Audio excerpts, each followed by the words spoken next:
ಓಂ ಶಾಂತಿ. ಮುರಳಿಯ ಮುಖ್ಯ ಜ್ಞಾನ ರತ್ನಗಳು. ತಂದೆಯು ಸುಂದರ ದೇವತೆಗಳನ್ನಾಗಿಸಲು ಪವಿತ್ರತೆಯ ಶಿಕ್ಷಣ ನೀಡುತ್ತಿದ್ದಾರೆ. ಜ್ಯೋತಿಗೆ ಬಲಿಹಾರಿಯಾದ ಪತಂಗಗಳು ಎಂದರೆ ತಂದೆಯು ಹೇಗಿದ್ದಾರೋ ಹಾಗೆ ಸ್ವರೂಪ ಧರಿಸುವವರು. ಜ್ಞಾನಾತ್ಮಕ ದೀಪಾವಳಿಯಲ್ಲಿ ಆತ್ಮದ ಶುದ್ಧತೆಯ ದೀಪ ಹತ್ತಿಸಲಾಗುತ್ತದೆ. ಆತ್ಮ ಪವಿತ್ರವಾದಾಗ ಶರೀರವು ಪವಿತ್ರ ಆಗುತ್ತದೆ. ನೈಜ ಸೌಂದರ್ಯ.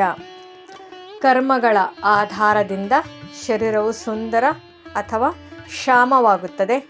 ನರಕದ ಸೌಂದರ್ಯ ತಾತ್ಕಾಲಿಕ, ಸ್ವರ್ಗದ ಸೌಂದರ್ಯ ಶಾಶ್ವತ. ಸತ್ಯಯುಗದಲ್ಲಿ ದೇವತೆಗಳು ಪವಿತ್ರರಾಗಿರುತ್ತಾರೆ. ಆತ್ಮ ಶರೀರ ಸತೋ ಪ್ರಧಾನ.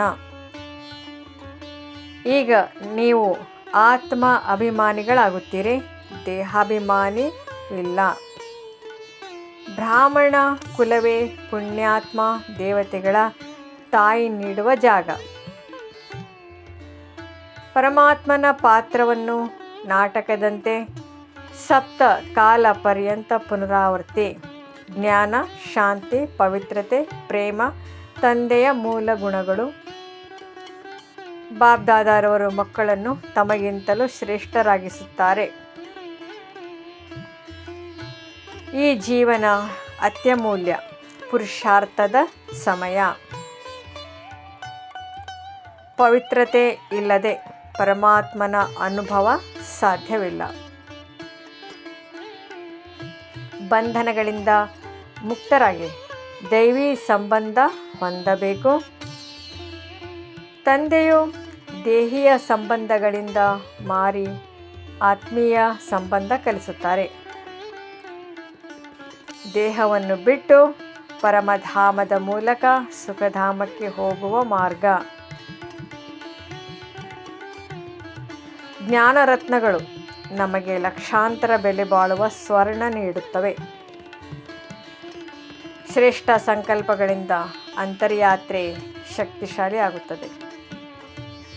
ಸದಾ ಉತ್ಸಾಹದ ಸಂಕಲ್ಪದಿಂದ ಸ್ವಯಂ ಮತ್ತು ಇತರರ ಸೇವೆ ಮಾಡಬೇಕು. ಶ್ಯಾಮ ಮುಖ ತೋರಿಸಬೇಡ, ಸದಾ ಸುಂದರರಾಗಿ ಪುರುಷಾರ್ಥ ಮಾಡಬೇಕು. ಮುರಳಿಯ ಮುಖ್ಯ ಸಾರಾಂಶ ಅಂದರೆ ಸಮರಿ. ಈ ಮುರಳಿಯಲ್ಲಿ ಪರಮಾತ್ಮ ತಂದೆ ಆತ್ಮ ಪವಿತ್ರತೆಯ ಮಹತ್ವವನ್ನು ವಿವರಿಸುತ್ತಾರೆ. ಆತ್ಮ ಪವಿತ್ರವಾದಾಗ ಅದು ದೇವತೆ ಸ್ವರೂಪವನ್ನು ತಾಳುತ್ತದೆ. ತಂದೆ ಪ್ರತಿಯೊಬ್ಬರನ್ನು ಶ್ಯಾಮರಿಂದ ಸುಂದರರನ್ನಾಗಿ ಮಾಡಲು ಬಂದಿದ್ದಾರೆ.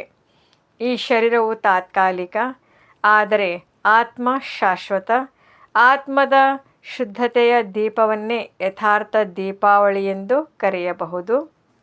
ಬಾಬ್ದಾದ ತಮ್ಮ ಮಕ್ಕಳನ್ನು ತನಗಿಂತಲೂ ಶ್ರೇಷ್ಠವಾಗಿ ಮಾಡಲು ಸಂತೋಷಪಟ್ಟು ಓದಿಸುತ್ತಾರೆ. ಮಕ್ಕಳ ಬುದ್ಧಿಯಲ್ಲಿ ಸೃಷ್ಟಿ ಚಕ್ರದ ಜ್ಞಾನವಿದೆ. ಇಂದಿನ ಸಂಗಮಯುಗದಲ್ಲಿ ನಾವು ಬ್ರಾಹ್ಮಣರಾಗಿದ್ದು ಮುಂದಿನ ಜನ್ಮಗಳಲ್ಲಿ ದೇವತೆಗಳಾಗುತ್ತೇವೆ. ಈ ಸಮಯದಲ್ಲಿನ ನೆನಪು, ಯೋಗ, ಆತ್ಮಾಭಿಮಾನ ಮತ್ತು ಜ್ಞಾನರತ್ನಗಳ ಸಂಗ್ರಹದಿಂದ ನಾವು 21 ಜನ್ಮಗಳ ಸುಖವನ್ನು ಸಂಪಾದಿಸಬಹುದು. ಶ್ರೇಷ್ಠ ಸಂಕಲ್ಪಗಳು ಸೇವೆ ಶಕ್ತಿ, ಶಕ್ತಿಶಾಲಿ ಆತ್ಮತ್ವ ಮತ್ತು ಉತ್ಸಾಹವನ್ನು ಕೊಡುತ್ತವೆ. ಸ್ಲೋಗನ್: ಬೇರೆಯವರನ್ನು ಬದಲಾಯಿಸುವ ಮೊದಲು ಸ್ವತಃ ಬದಲಾಯಿಸಿ. ಇದೇ ನಿಜವಾದ ಬುದ್ಧಿವಂತಿಕೆ.